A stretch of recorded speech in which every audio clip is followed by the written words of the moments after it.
Force, we've got a lot of different versions of airmen. So we have our active duty airmen, our total force airmen, meaning our guard and reserves. We also have our civilian airmen.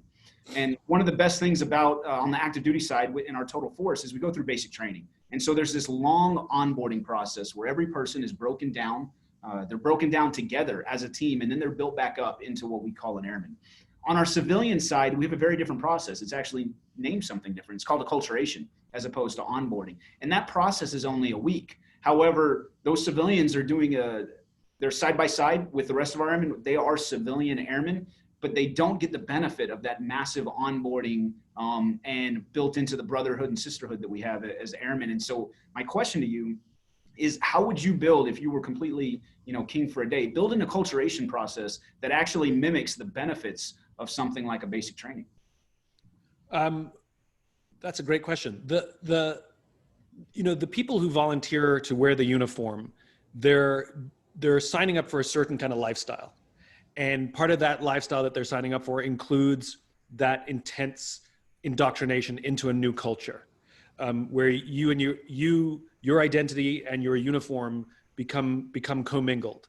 And I think the way you get other outsiders to join is not necessarily having them go through the same indoctrination, because then you don't have the different, it's everybody's strengths and weaknesses, whether you're active or civilian or reserve, et cetera. You all have different points of view and different experiences. I think the way to do it is that the Air Force can do a better job of telling its own story. It's like a brand, right? Hyatt Hotels has a logo, as my friend Seth Godin says, and Nike has a brand. And what that means is, if Hyatt were to make a sneaker, you can't imagine what that sneaker would look like. But if Nike were to start a hotel, you would know exactly what that hotel would look like, because it's infused with meaning. And so, when we talk about Air Force, that word, airman, should be infused with meaning. We know something about what it means to be an airman, right? There's a culture. It's different from the Navy. It's different from the Army. It's different from the Marine Corps. And the more that the Air Force can talk about what its culture is and who you are at your natural best, then those civilians who join the Air Force, who work with the Air Force, know the culture they're joining, know what they're getting into, and some of them will belong and some of them won't.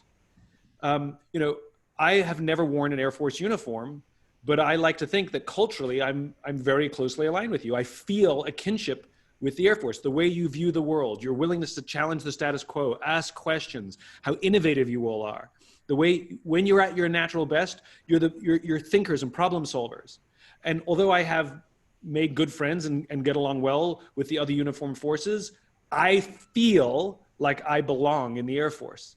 And so the more that people have contact with the culture and you can talk about your culture, you want to also hire civilians who want to be in that culture, just like you want to recruit airmen who want to be in that culture also.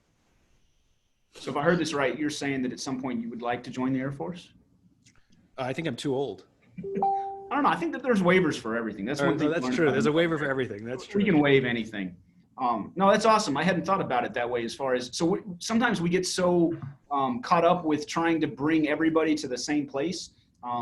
There are people both on the active duty side, total force side, and on the civilian side where this is a job.